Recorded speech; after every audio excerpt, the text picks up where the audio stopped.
네, 오늘은 다소 상승 반전에 성공을 하고 있지만 지난 2거래일 연속 조정을 받은 시장, 과연 반등은 언제쯤 강하게 나올지 좀 알아보겠습니다. 김종철 프로증권의 김종철 소장으로부터 도움 말씀 들어봅니다. 안녕하세요. 예, 안녕하세요. 네, 시장 반등이 언제쯤 강하게 나올지 기술적으로 좀 예상을 해본다면 어떻겠습니까? 네.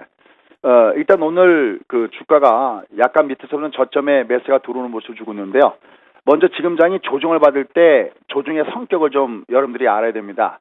이건 두 가지로 해석할 수가 있겠습니다. 일단 하나는 겉으로 봤을 때는 가장 중요했던 것은 누차 설명드렸던 대로 빅 이벤트가 지나갔죠. 빅 이벤트 이후에 에너지를 너무나 많이 소진시켰습니다. 이런 상태 속에서 새로운 모멘텀은 상대적으로 없고, 그 다음에 계속 아침서부터 와우에서도 계속 나오던데, 역시 유로존의 문제 부과, 그 다음에 또 미국의 재정 절벽 등 이런 여러 가지 아무래도 악재성 재료들이 다시 부각이 되면서 주가가 좀 조정을 받는 이런 모습을 주고 있습니다. 그 다음에 이제 또 하나는 기초분수상으로는 누차 설명드렸던 대로 5일 평선이 중방이었죠. 중방 이후에는 주가가 한번 제꼈다 가줘야 됩니다. 그래서 이상한 조정이 아니라 최근의 조정은 어차피 나올 수 있는 조정이다라는 말씀을 계속해서 드렸어요. 그래서 지금의 주가의 성격은 말씀드렸던 대로 신규 모멘텀 부재와 그 다음에 중방 패턴 이후에 기초 분석상 조정을 받고 있다라고 할 수가 있겠습니다. 그럼 현재 주가 위치는 어떤 구간에 있느냐라는 겁니다. 지금 위에서부터 일방적으로 밀렸지만 현재 주가는 밑으로 내려가면 내려갈수록 아군에 가까이 갑니다.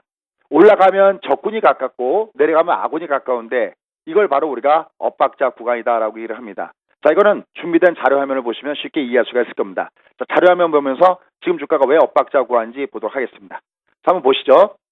보통 주가가 움직였을 때 캔들은 단기 시세를 좌우하지만 이동평선 중장기 시세를 좌우합니다. 그러면 여기 지금 화면에 박스를 가만히 한번 보십시오. 그럼 지금 5일 평선 길게 내려가고 있습니다. 그래서 박스의 색깔을 보면 여기 보면 파란 색깔로 박스가 쳐져 있는 모습을 보이실 겁니다. 그죠? 그래서 현재 주가 패턴 밑에 보면 5일선은 파란 박스가 형성되어 있습니다. 저항선이라는 얘기죠. 그 다음에 밑에 보시면은 21선 보십시오. 이 선이 여기 밑에 올라가고 있습니다. 여기서 중요한 건 뭐냐면 지금 5일선의 길기가 내려가고 있는데 지금 계속 들어오면서 싸우는 상대적인 주가는 이 5일 전 주가인데 이게 높아요. 그러니까 여기는 매물권대지만 이 선 기울기는 계속 올라갈 수밖에 없는 것이 왜 그러냐면은 현재 들어온 주가고 아무리 이게 내려가더라도 이건 어제 대비 주가가 빠진다는 얘기고 이탈한 주가는 여기에 있습니다. 그러니까 빠져나간 20일 전의 주가는 바로 이 내려가는 주가에 있기 때문에 현재 주가 내려오더라도 이 선은 계속해서 올라간다는 사실이고요. 또 하나 60선 이동평선 잠깐 보시면요. 여기 빠져나간 주가가 여기입니다. 이 녹색 선이죠. 그래서 각각을 보면 어떤 현상이 발생되고 있냐면은 5일선은 위에서 내려가고 있으니까 올라갈 때마다 단기적으로는 5일선 근처부터 직전 고점까지는 여기 파란 색깔로 표시했는데요. 여기는 매물권이 될 겁니다. 그러니까 오늘 주가가 만약에 위로 반등을 주게 되면 내일 이후도 마찬가지입니다. 요 5일선부터 직전 고점 때까지는 매물을 한번 쏘아야 되니까 상대적으로 탄력도가 많이 떨어진 종목은 위로 올라갈 때는 좀 줄인 전략이 필요하다 판단되고 있고요. 그러나 얘가 밑으로 갈 때는 바로 아까 말씀드렸던 또 아군이 가깝게 있습니다. 여기 5일선도 올라가지고 있고 여기 입선도 이렇게 올라가지고 있습니다. 바로 여기가 강력한 매수권대가 형성되는 구간이기 때문에 현재 주가는 내려갈 때는 바로 저점의 매수와 만난다라고 보시면 되겠습니다. 그럼 관전 포인트는 뭐냐라는 겁니다. 바로 관전 포인트는 수급입니다. 지금 주가가 밑으로 내려갔을 때 하단에 매수권대가 있고 상단으로 올라갈 때가 매도권대에 있다는 것은 하나의 매매 구간을 얘기하는 겁니다. 그럼 키포인트는 뭐냐? 바로 외국인들의 매매입니다. 이미 여러분들은 천의 기법은 제가 여러 차례 여러분께 공개를 했기 때문에 아는 내용들이고요. 둘 다 매수가 아닐 때는 외국인들의 선물 매수가 1000개 이상 들어와 줘야 됩니다. 근데 오늘 보시면은 외국인들 매수가 1000개 이상 들어오고 있거든요. 바로 이것은 현재 주가가 기술적인 반등을 시도할 수 있는 구간에 있다는 것을 시사하고 있습니다. 네.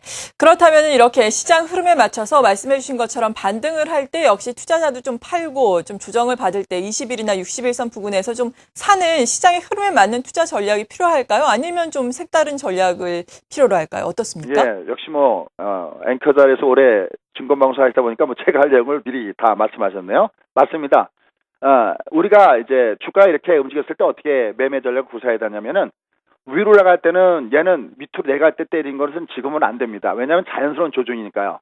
대신에 주가가 올라가서 오히려 5일 평선 위로 올라가면서 직전 고점대까지 갈 때는 한번 물량을 소화시켰다 가는 과정이 있습니다. 그래서 이걸 우리가 투터치 패턴이라고 얘기하는 거거든요. 그래서 오늘 제가 이렇게 알고 원포인트레이스는 바로 매매 기준은 존과 신호라는 게 있습니다. 존이라는 것은 어떻게 이해하시면 되냐면요. 만약에 이제 비가 오면 우리가 우산을 핀다고 가정했을 때 구름이 많이 껴있다. 그러면 조만간 비가 오겠구나. 또 어르신들이 야 빨래 걷어라. 그러면 이제 비가 온다는 신호가 아니겠습니까? 이건 하나의 예측인 거죠. 매매존인 거죠. 실제 우산을 피는 것은 빗방울이 떨어질 때 우리가 우산을 피는 것과 마찬가지입니다. 그래서 지금의 주가는 매매존은 강한 상승 기류가 있는 구간에서는 예측해서 매매할 수가 있습니다. 자, 지금 그래프를 보면서 제가 설명드리면 쉽게 여러분들이 이해할 수 있을 겁니다. 자, 거리세 그래프를 갖고 한번 설명을 드려보도록 하겠습니다. 저 화면을 좀 크게 확대해서 한번 보도록 하겠습니다. 자, 여기 보시면요. 지금 앵커께서 말씀하셨던 대로 여기 21선 똑같은 빨간 선이니까요. 박스 한번 쳐보겠습니다. 여기 보시면요. 빨간 박스죠. 그러면 이건 무슨 얘기냐면은 빨간 박스는 저점에 매수가 있다는 겁니다. 여기 빠져나간 주가 여기에 있기 때문에 여기 가까이는 저점 매수가 강하게 들어오고 있다는 신호가 되는 거거든요. 그러니까 얘가 올라가다가 다시 실패를 하더라도 이건 쫓아가면서 매도돼서는 안 되는 구간입니다. 또 여기 60선 볼까요? 60선도 보시면은 조금만 확대시켜서 보시면은 이 60선도 이게 내려간 주가 여기에 있기 때문에 지금 20일 평선이나 60일 평선이나 얘가 강력한 아군이 오고 있는 겁니다. 그러니까 지금 어떻게 보면은 지금 적군과 맞서서 싸우는데 아군이 점점 이 위로 진군하고 있습니다. 그러니까 얘는 내려갈 때마다 저점 매수가 있으니까 오히려 내려갈 때는 저점 매수 구간이 좋다. 이렇게 생각하시면 되겠고요. 그 다음에 여기 위에 상단, 이 상단은 여기 5일선에서 뒤쪽 고점까지는 여기에 물렸던 사람들이 이걸 올라갈 때 겁이 나니까 물량을 털어야 되는 거거든요. 그래서 얘는 위로 올라갈 때는 이동평에서 턴하지 않는 구간에서는 반등시한 리스크를 좀 관리하는 것이 좋다. 그래서 현재 주가의 구간은 강한 상승 이동평선 근처에 가까이 갈 때는 매수다. 그러면 도대체 오늘 쏘느냐 내일 쏘느냐 아니면 그것이 어제였느냐라는 겁니다. 그때 이 앞에 보시면 외국인들 천엔천 매수가 없었고요. 특히 선물이 매도였었거든요. 근데 오늘은 선물이 매수입니다. 그래서 키포인트는 최소한 단기 매매라고 하더라도 오늘처럼 외국인들이 선물을 1000개 이상 들어올 때는 단기 모아간 전략이 가능하다는 쪽이고요. 대신 잠깐 모았다가 갔던 그 부분들은 주가가 위로 올라갈 때 5일 평선 위서부터 그 다음에 직전 고점까지는 좀 탄력이 둔화되는 점은 좀 정리하시고요. 대신 이제 막 상승으로 탄력적으로 움직이는 종목 군단들은 지금 장은 이상한 조정이 아니라 자연스러운 조정이고요. 그 다음에 지금 주가가 조정을 받은 다음엔 다시 주가가 올라갈 수가 있으니까 밑으로 저점에서 매수해가는 상황이 필요하다 판단되고 있습니다. 그래서 오늘의 외국인의 매수는 다분히 미국 시장을 중심으로 해서 해외 시장이 조정을 받았는데 지적 반등을 주는 것은 미리 선반영되고 있으니까요. 또 위로 올라갈 때 너무 막 쫓아가면 안 되지만 밑으로 조정 줄 때 매수 표현은 괜찮고 다만 매물의 부담은 5일선서부터 지적 고점까지는 한번 비탄력주는 좀 덜어내고 대신 탄력주는 가져가는 약간 차등화된 투자 전략이 필요하다고 판단되는 구간입니다. 네, 지금까지 김종철 프로증권의 김종철 소장이었습니다. 고맙습니다.